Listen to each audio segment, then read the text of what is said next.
Hello dear aspirants, welcome to my channel. Today we are going to talk about regulation of gene transcription in bacteria and lac operon. Okay. So how gene is regulated in bacteria, how transcription is regulated. Regulation जो bacteria में होता है वो दो proteins के through हो सकता है. वन इज एक्टिवेटर प्रोटीन,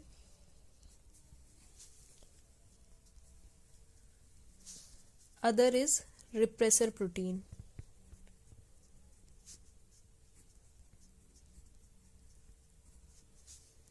जो एक्टिवेटर प्रोटीन्स होते हैं वो जाके बाइंड करते हैं, बाइंड टू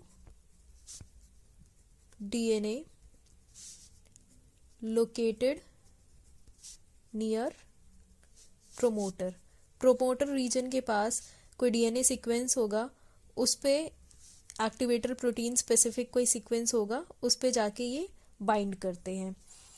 और जो रिप्रेसर प्रोटीन्स होते हैं ये बेसिकली बाइंड करते हैं ऐसी लोकेशन पे, डीएनए की ऐसी लोकेशन पे बाइंड करते हैं जो कि बेसिकली प्रोमोटर के ही विदिन होता है, ऑपरेटर के विदिन होता है. Bind to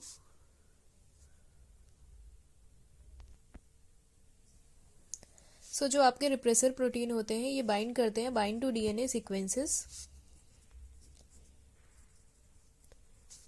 located within promoter site में ही कोई सीक्वेंस होगी, उसी पे ही ये बाइंड करते हैं. एंड इनको हम उस साइट को हम ऑपरेटर भी कहते हैं. That site is also known as operator. जो वो डीएनए वाली साइट होती है, डीएनए सीक्वेंस होता है, उसको हम क्या बोलते हैं, ऑपरेटर भी बोलते हैं. डीएनए साइट और सीक्वेंस इज कॉल्ड ऑपरेटर.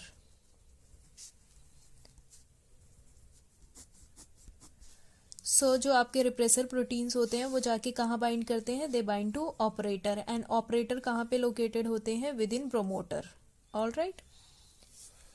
जो आपका एक्टिवेटर प्रोटीन्स होते हैं ये क्या करते हैं, दे बेसिकली एनहांस, बढ़ा देते हैं,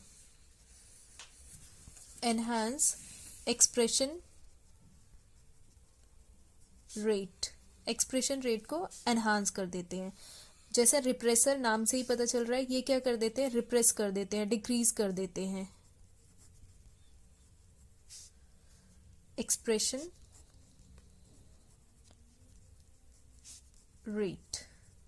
तो इसीलिए इस टाइप के जो आपका एक्टिवेटर प्रोटीन होते हैं ये एनहांस कर रहे हैं रेट ऑफ एक्सप्रेशन को, तो इसको हम पॉजिटिव रेगुलेशन भी कहते हैं, पॉजिटिव रेगुलेशन. बट जो रिप्रेसर है वो डिक्रीज कर रहे हैं रेट ऑफ एक्सप्रेशन को, तो इसलिए इसको क्या बोलते हैं, नेगेटिव रेगुलेशन. आपका जो रिप्रेसर प्रोटीन के थ्रू होता है वो नेगेटिव रेगुलेशन होता है, एंड जो एक्टिवेटर प्रोटीन के थ्रू होता है वो पॉजिटिव रेगुलेशन होता है.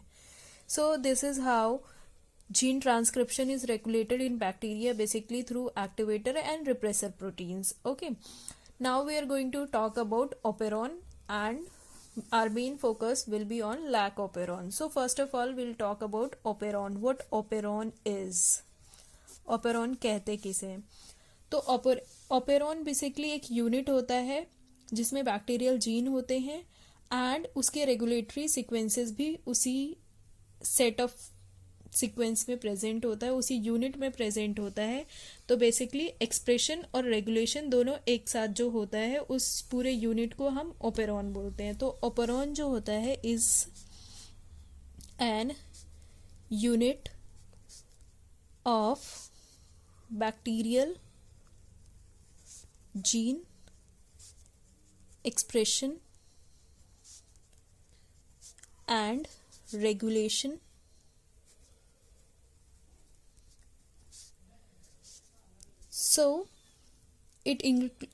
जो आपका ओपेरॉन होता है, ओपेरॉन यूनिट क्या इंक्लूड करता है? इट इंक्लूड्स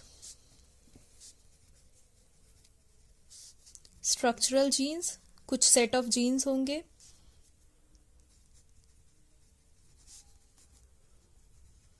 एंड उनके रेगुलेटरी सीक्वेंसेस भी होते हैं जो कि उन जीन्स को कंट्रोल करते हैं।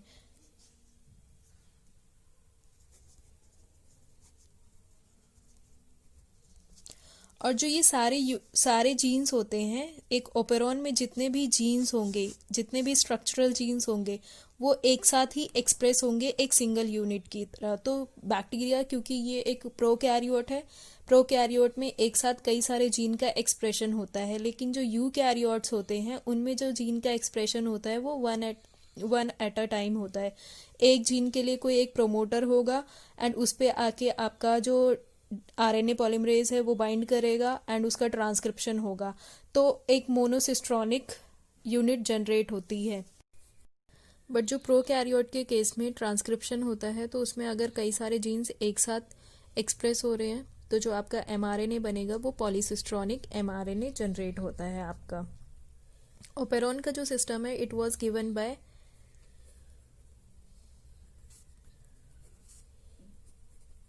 Jacob and Monod in the year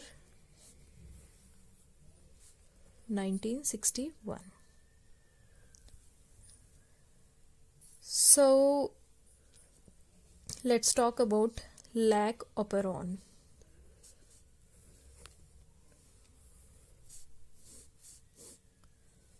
lac operon short form है लैक्टोज के लिए। Lac stands for lactose.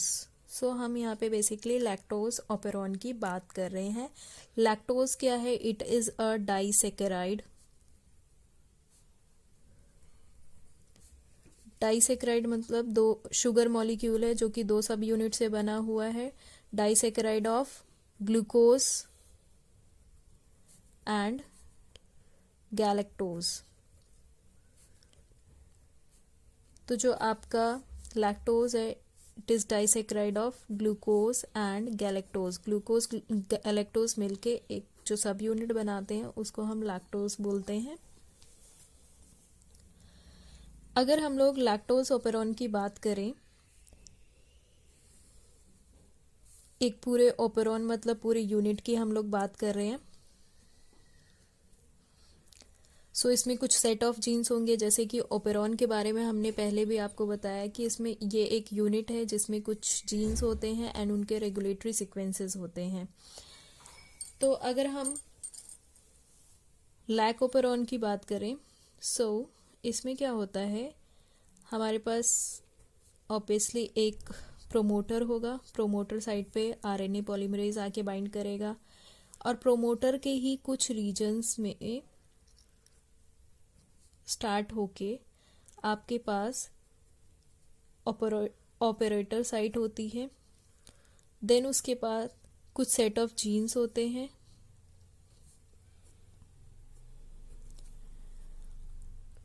Z, Y, A ये 3 जीन्स हैं एंड इस प्रोमोटर साइट से पहले कुछ और पर्टिकुलर सीक्वेंस होते हैं जिसको हम I से रिप्रेजेंट कर रहे हैं। I जो है वो आपका रिप्रेसर प्रोटीन के लिए कोड करता है। I जो है it codes for repressor protein. So अगर ट्रांसक्रिप्शन होगा, आरएनए पॉलीमरेज अगर आके इस प्रोमोटर रीजन पे बाइंड करता है और ट्रांसक्रिप्शन होता है, अपॉन ट्रांसक्रिप्शन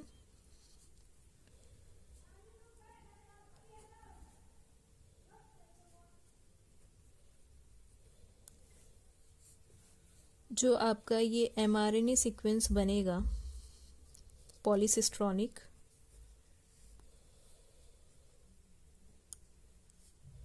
एमआरएनए, इसका 5' फॉर एग्जाम्पल ये 3'।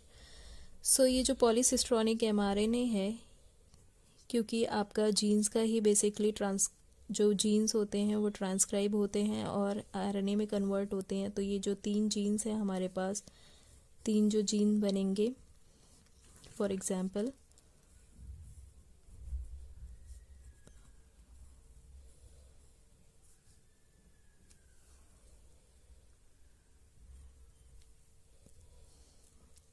सो आपका जो जी है, जी जो है, लैग जी जो है, ये कोड करेगा बीटा गैलेक्टो साइडेज के लिए। जो आपका वाई है, वाई कोड करेगा परमीएज के लिए। और जो आपका ए है, ए कोड करेगा फॉर ट्रांस एसिटाइलेज।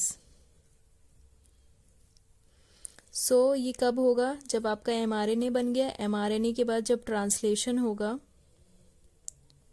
सो आपका जो जी है, जी जो है वो कोड करेगा बीटा गैलेक्टोसाइडेज के लिए। वाई जीन जो है आपका, ये जो वाई जीन यहाँ पे लोकेटेड है, इसका एक्सप्रेशन जो होगा वो परमीएज में, Y will give you permease, and A जो है वो आपको ट्रांस एसिटाइलेज देगा। सो इनके एक पर्टिकुलर रोल होते हैं जो कि मैं अभी आपको बताती हूँ। सो अब हम लोग बात करते हैं जो आपके लाइकोपेरॉन के थ्रू जो जीन का एक्सप्रेशन हुआ है, तो उनका फंक्शन क्या है। First of all we'll talk about beta galactosidase. Beta galactosidase, beta galactosidase को आप बी गैल से भी कहीं कहीं देखेंगे रिप्रेजेंट किया हुआ होगा। सो बीटा गैलेक्टोसाइडेज के दो फंक्शंस हैं। First is hydrolysis of lactose. Beta galactosidase जो है वो लैक्टोज की मेटाबॉलिज्म में हेल्प करता है, और लैक्टोज को क्या करेगा, लैक्टोज को बीटा गैल, क्योंकि आपका लैक्टोज दो सब यूनिट से बना है, ग्लूकोज एंड गैलेक्टोज, तो बीटा गैल जो होगा वो लैक्टोज का हाइड्रोलिसिस करेगा और उसको कन्वर्ट करवाएगा ग्लूकोज प्लस गैलेक्टोज में। सेकेंड फंक्शन जो है वो क्या है कि it will also do isomerization of lactose, और इस लैक्टोज का जब आइसोमराइजेशन होगा तो it will get converted into allolactose. ये आपका बीटा गैल करता है। सो एलो लैक्टोज का फंक्शन क्या होता है वो मैं अभी आपको एक्सप्लेन करती हूँ। फर्दर मैं इसको आपको एक्सप्लेन करूँगी, पहले आप ये जो बेसिक जीन्स हैं इनके बारे में पढ़ें। सेकंड आपका जो है परमीएज। परमीएज जैसे नाम से ही पता चल रहा है परमिएबिलिटी से आया हुआ है। सो परमीएज क्या करता है, ये सेल जो मेम्ब्रेन है उसकी परमिएबिलिटी को इंक्रीज कर देता है, सो दैट जो सेल्स होते हैं बैक्टीरियल सेल वो मोर एंड मोर लैक्टोज को इनटेक कर सके। सो जो परमीएज होता है ये क्या करता है, makes membrane of bacteria permeable to lactose। Third आपका है ट्रांस एसिटाइलेज। सो जो ट्रांस एसिटाइलेज है इसका फंक्शन जो है, अगर लैक्टोज और पेरोन के हिसाब से देखें, लैक्टोज के केस में देखें तो इसका एज सच अभी फंक्शन इतना नोन नहीं है, अनडिटरमाइंड है, बट इसका रोल ये है कि ये क्या करता है, डिटॉक्सिफिकेशन करता है, डिटॉक्सिफिकेशन ऑफ कंपाउंड्स। कैसे डिटॉक्सिफिकेशन करता है, एसिटाइल ग्रुप ट्रांसफर कर देता है from acetyl coenzyme to the compounds और उनको डिटॉक्सिफाई कर देता है by transferring acetyl group from compounds to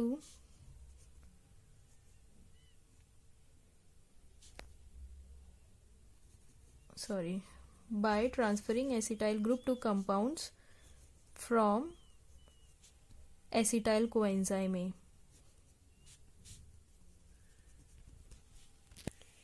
सो ये बेसिक रोल हैं जो आपके स्ट्रक्चरल जीन्स होते हैं लैक्टोज अपेरेन के, उनका। लैक्टोज जो है वो क्या है कि जैसे ग्लूकोज होता है एनर्जी सोर्स होता है, वैसे ही लैक्टोज जो है वो बैक्टीरिया के लिए एनर्जी सोर्स है। तो जब भी मीडिया में लैक्टोज अवेलेबल होगा, बैक्टीरिया उसको यूटिलाइज करेगा और उसको अपनी एनर्जी सोर्स की तरह यूज करेगा by metabolising lactose into glucose and galactose.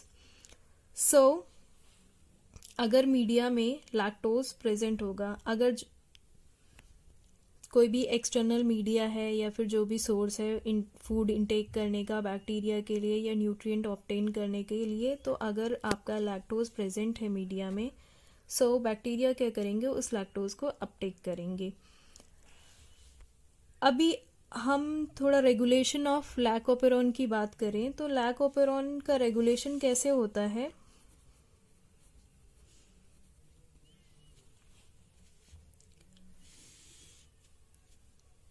ये फॉर एग्जांपल हमारा प्रोमोटर है, ये ऑपरेटर साइट है, ये आपके जो 3 स्ट्रक्चरल जीन्स होते हैं वो हैं, एंड यहाँ पे मैंने आपको पहले ही बताया था एक आई जो है ये क्या है आपका, आई जो है आई आपका जो जीन है it codes for repressor,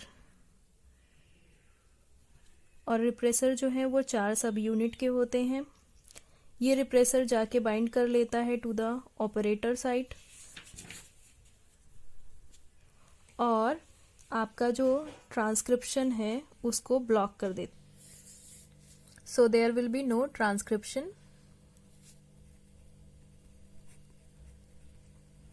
that means lac operon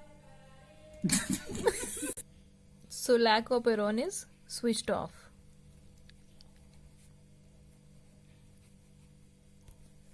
ये वाला केस कब होता है, व्हेन लैक्टोज इज एब्सेंट। जब लैक्टोज मीडिया में नहीं होता, बैक्टीरिया जो है वो लैक्टोज को यूटिलाइज नहीं कर पाता, तो इस कंडीशन में क्या होता है, जो आई यहाँ पे है वो कोड करता है रिप्रेसर के लिए, एंड रिप्रेसर जाके ऑपरेटर पे साइट पे बाइंड कर लेता है, जो कि प्रिवेंट करता है आरएनए पॉलीमरेज को to bind to. So repressor protein जो होता है वो प्रिवेंट करता है आरएनए पॉलीमरेज को to bind promoter and begin the transcription. Second case आपका क्या है, व्हेन लैक्टोज इज प्रेजेंट।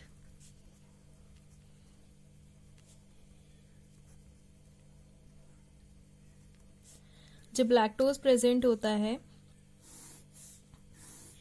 इस कंडीशन में क्या होगा,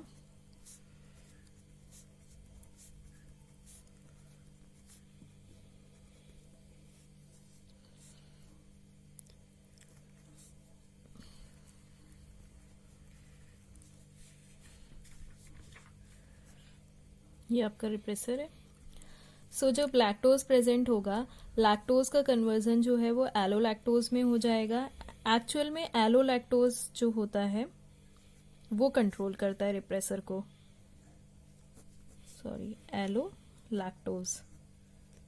सो एलोलैक्टोज इस रिप्रेसर पे, जो कि एलोलैक्टोज की हमने पहले भी बात की थी, तो वो इसका रोल यही है कि एलोलैक्टोज जो है ये इस रिप्रेसर पे आके बाइंड करता है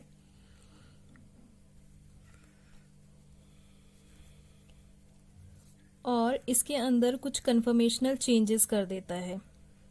फॉर एग्जाम्पल कुछ चेंजेस इसमें कर दिया, कन्फर्मेशनल चेंजेस, एलोलैक्टोज इस पे बाइंड कर रहा है, एलोलैक्टोज को हम ऐसे रिप्रेजेंट कर लेते हैं।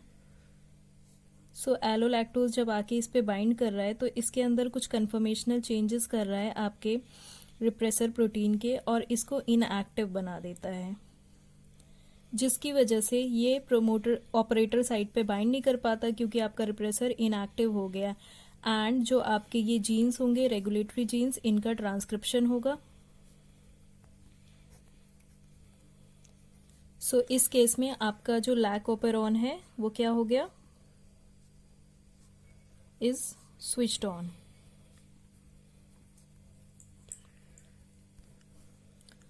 So this is how your lac operon is regulated, कि जब आपका रिप्रेसर है वो अगर बाइंड कर लेता है ऑपरेटर साइट पे तो वो रिप्रेस करता है प्रोटीन, जो आपके स्ट्रक्चरल जीन्स हैं उनका ट्रांसक्रिप्शन ब्लॉक कर देता है। बट अगर लैक्टोज प्रेजेंट है मीडिया में तो उसका कन्वर्जन होगा एलोलैक्टोज में, और एलोलैक्टोज क्या करेगा, इस रिप्रेसर प्रोटीन पे बाइंड करता है, इसका कन्फर्मेशनल चेंजेस करता है और इसको प्रिवेंट करता है ऑपरेटर साइट पे बाइंड करने के लिए, जिसकी वजह से फर्दर जो आपके रेगुलेटरी जीन्स होते हैं उनका ट्रांसक्रिप्शन होता है। सो यहाँ पे क्या है, लैक्टोज के प्रेजेंस की वजह से आपका लैक ओपेरॉन जो है वो एक्टिव हो रहा है, वो स्विच ऑन हो रहा है, इसीलिए इसको हम इंड्यूसिबल ओपेरॉन भी कहते हैं। जो आपका लैक ओपेरॉन है ये इंड्यूसिबल ओपेरॉन भी कहलाता है, क्योंकि ये इंड्यूस हो रहा है किसी भी सबस्ट्रेट की वजह से इंड्यूस हो रहा है, that's why it is also known as inducible operon. And इसका जो रेगुलेशन होता है वो नेगेटिव रेगुलेशन होता है, negative regulation, negative regulation. Negative regulation कैसे हो रहा है, क्योंकि अगर रिप्रेसर एक्टिव है तो रिप्रेसर क्या हो रहा है, प्रिवेंट कर रहा है, उसको रोक रहा है आपके लैक्टोज ओपेरॉन को स्विच ऑन होने से, या जो भी स्ट्रक्चरल जीन्स है उसके ट्रांसक्रिप्शन को ब्लॉक कर रहा है। तो इसीलिए जो आपका लैक ओपेरॉन है उसका नेगेटिव रेगुलेशन होता है and it is an example of inducible operon. So ये चीजें आपको याद करनी है for your examination point of view. And thanks for watching my video. If you found this helpful, please do share with your friends and subscribe to my channel.